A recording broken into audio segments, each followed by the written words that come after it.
The year is 1997. The Phoenix Lights incident sparks UFO reports in the southwest United States. The English Patient wins 9 Academy Awards. Mike Tyson bites off Evander Holyfield's ear during their rematch. NASA's Pathfinder touches down on the surface of Mars. South Park premieres its very first episode on Comedy Central. 39 members of the Heaven's Gate cult evacuate the Earth. James Cameron's Titanic premieres in theaters before going on to become the highest grossing movie of all time. And the world loses one of the funniest people of all time when Chris Farley passes away. How was the year for horror movies? Stick around to find out. You're afraid of dying. How do you know? You've never tried it before. Alright everyone, 97 was another great year for horror movies. Can't wait to talk about them. First, like button, subscribe button, this button, all the buttons. With that, let's go ahead and jump into the first category. Our first category this week is going to be highest grossing horror of 1997. And the number 3 spot for highest grossing horror of 1997, we got a movie starring Jennifer Lopez, Ice Cube, Jon Voight, and Eric Stoltz. That's right, we got Anaconda. Now, Anaconda, for its time, I thought it was a pretty entertaining movie. Obviously got a pretty good cast. You got Jon Voight doing a terrible, terrible accent. I don't even know what it's supposed to be. I didn't want this to happen, people. The visual effects weren't awful for 97 with that, huge anaconda. It's not a bad movie. It's not. And the audience seemed to enjoy it because they kept going to the theaters to see it. It brought in $136.8 million, earning it the number 3 spot in 1997. And at the number 2 spot, we got Alien Resurrection. Now, this movie is... what's the word I'm thinking of? Shit. Yeah. Terrible movie. It's supposed to be, like 200 years or something after Ellen Ripley's death. There's a clone of her that's like half human, half alien, and she's helping these space pirates like try to prevent aliens from getting to Earth. There's some really shitty scenes in it. I mean, it's just a bad movie. You do have Sigourney Weaver, which is a plus, and you got a young Ron Perlman and Winona Ryder, but it just doesn't work for me. It's a terrible movie, but the Alien name alone was enough to get people in theaters, so it grossed $161.3 million. And at the number 1 spot, the highest grossing horror movie of 1997 is Scream 2. That's right, the first sequel, the best sequel in my opinion to the Scream franchise. Came out in 1997, a very short turnaround from the part 1, which just came out in 1996. We're going to talk about Scream 2 a little bit more later, so I'm just going to leave it at that and let you know that it grossed $172.3 million at the box office, earning it the number 1 spot, highest grossing horror movie of 1997. And our next category is going to be the notable mentions from 1997. Our first notable mention is Infamous, one might say. It's not a good movie. It's a terrible movie, actually, but it's just kind of a cult following at this point, and that's Jack Frost. Not to be confused with Michael Keaton's Jack Frost, which came out a year later in 1998. No, this Jack Frost is shit for a different reason. This Jack Frost is a terrible movie. It's a B movie, maybe even C movie, and it's about a killer snowman. There's a little bit more to it. It's a serial killer named Jack Frost who he's on his way to get executed for his crimes, and some like genetic thing happens in a car crash, and he gets turned into a snowman, and it's a shitty B movie. And it has a very infamous kill of a young Shannon Elizabeth where she's killed in a pretty horrific way. It's not a good movie. I'm not saying watch it. I'm not saying it's notable because it's good. It's just notable because of its kind of infamy at this point. But yeah, number 3 notable mention for 97 is Jack Frost. And our next notable mention is a controversial one. It might not be considered horror. I think it's got enough elements, but that's going to be the movie Spawn, starring Michael Jai White. It's also got John Leguizamo's in there. I know Melinda Clark's in there. Nico Hughes is in there, which is cool. If you don't know him by name, then you'll know him. He was the little kid in Wes Craven's New Nightmare. He was also the child in the first Pet Sematary. It's just a pretty cool fact he was in it. This is a comic book movie. It is, but it's about, I mean, if you think about it, the dude is a mercenary who gets killed and comes back from hell as like a soldier of of hell. That's a pretty horror bound plot just from the freaking synopsis. It's a good movie. It was kind of negatively affected by the CGI available at the time. I still enjoy it. They are remaking it currently, but I think this one's worth a watch. It's worth a watch. Imagine like a horror superhero crossover, and that's kind of what you get with kind of what you get with Spawn. I don't know. I was just thinking about Spawn, and I was thinking about there's a part where John Leguizamo plays this fat clown, and there's a part where he sees a pizza in the trash, and he opens it, and you see it's like crawling with maggots. And he goes, "Oh, gross." Anchovies, and he picks the anchovies off and he eats the slice of pizza with the maggots and everything. I don't know why, it just made me laugh. Yuck! I hate anchovies.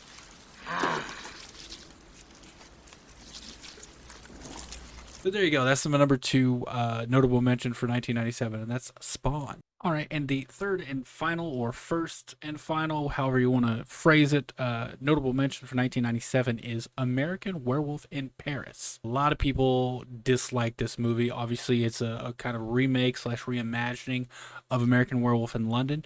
I saw this one before I saw American Werewolf in London. So to me, this was the American Werewolf in insert city here. This is the one, and I enjoyed it. And I've obviously since seen American Werewolf in London, and it didn't take away from my enjoyment of this movie at all. I actually still really enjoy it. It's nowhere near as like, for lack of a better word, hardcore as American Werewolf in London. This one's more effects driven and doesn't like CGI driven. I mean, and it just doesn't go as horror as American Werewolf in London, if that makes sense. It seems like this one leans a little bit more to the comedy aspect, but I really enjoy this one. It's got Thomas Everett Scott in it. It's got Vince Villouf, which I think is pretty hilarious. You might know him from like Rat Race. He was also in Friends and Grind. In Rat Race, he was the guy who got his tongue pierced. It was like swollen the whole time, so he could barely talk. It also has Julie Delpy, really love her, and it has a young Julie Bowen as one of the victims, and she's pretty hilarious in this movie. She brings a lot of the comedy, but yeah, I know a lot of people give this movie hate because it has the name American Werewolf in, and they're immediately comparing it to American Werewolf in London. But I just, like I said, since I saw this one first, this is the one I like more. I'm not saying I don't like American Werewolf in London, but to me, this one, I think it's pretty good. I actually really enjoy it. So there you go. That's the last notable mention for 1997. And our next category is highest rated horror movies of 1997. And at the number 3 spot for highest rated horror movie of 1997, we've got Scream 2. That's right, it's nowhere near as highly rated as Scream 1. I disagree with the rating that it has. However, most sequels don't live up to the ratings of their original. This one, and we're going to talk about it more, but, Scream 2 is rated a 58 out of 100 audience score, which to me is really low, but it is high enough to earn it the number 3 spot and highest rated horror of 1997. And at the number 2 spot is Event Horizon. Now, this is another good movie. It's not one I rewatch often. I've only seen it maybe 2-3 times in my entire life. If I remember correctly, it's basically this spaceship that was gone for like ever suddenly shows back up, and this like rescue crew or this investigative crew or whatever goes to find out what happened, goes to investigate the ship. It's got Lawrence Fishburne in it. It's got Sam Neill.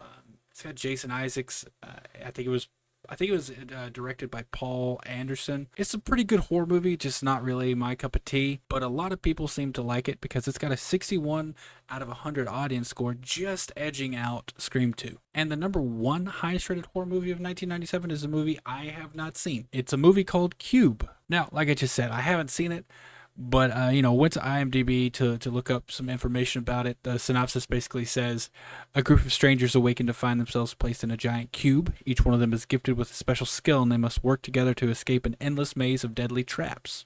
That sounds like a cool synopsis. This is one I'm adding to my watch list, which is just ever growing because of this series. I looked at the cast list, and the only person I recognize in the cast list is Julian Richings, and I know him as Death, I believe, from Supernatural. He wasn't the devil. Yeah, he was Death. He was Death in Supernatural. but he's like the only person I recognize from the cast, at least the top cast listed on IMDb. Like I said, it's going on my watch list, but I have not seen it, so I can't speak anymore to how good it is. However, I can speak to the audience score, which is a 76 out of 100. So people really seem to enjoy this movie, and that earns it the #1 spot, highest rated horror of 1997. All right, and we've reached my top horror movies of 1997. All right, my #3 favorite horror movie of 1997 is I Know What You Did Last Summer. Nowadays, we've got several I Know What You Did Last Summer things. We've got a couple sequels. We've got a TV show. Now they're talking about a reboot/requel. But this was the first one. Obviously, 1997. It was written by Kevin Williamson, who also wrote Scream 1, Scream 2, Scream 4. He's a producer on all the other Screams, but it was written by him, so you know the story and the characters are amazing. Basic plot, if you haven't seen it, this is one of the first. It's kind of a trope now, but this was one of the first of, this group of friends. An accident happens, and they make a pact to never talk about it. Of course, that secret gets out, and years later, they start getting picked off one by one, and you figure out the plot from there. But that's essentially the plot. And like I said, it's a trope nowadays, but at this time, I feel like this was one of the first to do it, and it did it really well. I don't know how I feel about a requel coming. I mean, I'm glad Jennifer Love Hewitt's going to be back, so spoiler alert if you didn't know she makes it. But yeah, this is just a fun movie all the way around. There's that very iconic, either famous or infamous, however you want to look at it, clip of Jennifer Love Hewitt just yelling at the crowd, yelling at the bad guy, looking like an idiot. What are you waiting for, huh? What are you waiting for?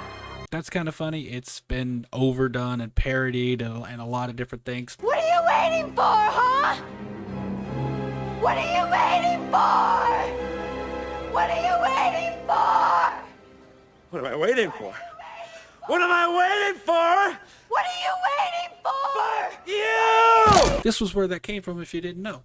But yeah, my #3 favorite horror of 1997 is I Know What You Did Last Summer. My #2 favorite horror movie of 1997 is Wishmaster. Now, if you haven't seen this movie, you gotta go watch it. It's awesome. It's kind of a little bit of a love letter to horror because there's so many legends in it. Ted Raimi's in it. Kane Hodder's in it as a different character.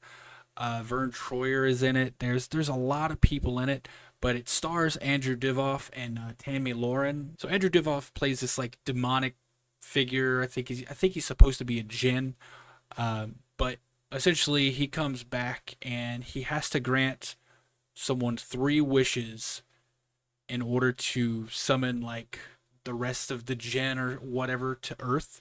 So his whole goal is to grant someone 3 wishes.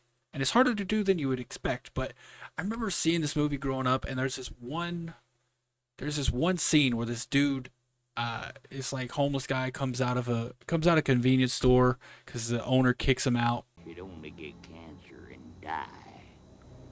That's your wish. The thing Hey, buddy, you okay? And it just, I don't know, that scene scarred me. But there's a lot about this movie that's really awesome. If you haven't seen it, I highly recommend it. But there you go. That's my #2 favorite horror of 1997, and that's Wishmaster. All right, my #1 favorite horror movie of 1997 is Anaconda. No, I'm just fucking with you. It's Scream 2. There's no way it wasn't going to be Scream 2. I think this is the best sequel in the Scream franchise. It perfectly aligns with the first one. I think it's as natural of a progression as you can get from Scream 1. The way the rules are set up, because in part 1 it was rules to survive a horror movie. Part 2, it's the rules of a sequel to a horror movie. The way I see it, someone's out to make a sequel. Cash in on all the movie murder hoopla. So it's our job to observe the rules of the sequel. And I don't know, just everything about it. Mickey is my #3 favorite Ghostface of all time. Bright and funny and handsome, decent singing voice, and he was gonna be a doctor. This was just the kind of boy you'd like to take home to mom, if you had a mom. Fuck you! Oh, so vulgar. I love Miss Loomis as a Ghostface as well as Debbie Salt. She has those fucking crazy eyes that just kind of give you nightmares. I think everyone was in their top form in this movie. Sidney, Gale, Randy. Randy's death was, heartbreaking to freaking everyone. Everyone except Miss Loomis, who got a little knife happy, Randy spoke poorly of Billy, and I got a little knife happy. Dewey, of course. Love Dewey in this movie. just the whole movie's amazing. Like I said, it's my favorite sequel to Scream for a reason. I don't think you can say enough good things about Scream 2. So there you go. Scream 2, my favorite horror movie of 1997. All right, y'all. That was 1997. Let me know what you think down in the comments. What was your favorite horror movie of the year? And I'll be back next week with 1998. Oh.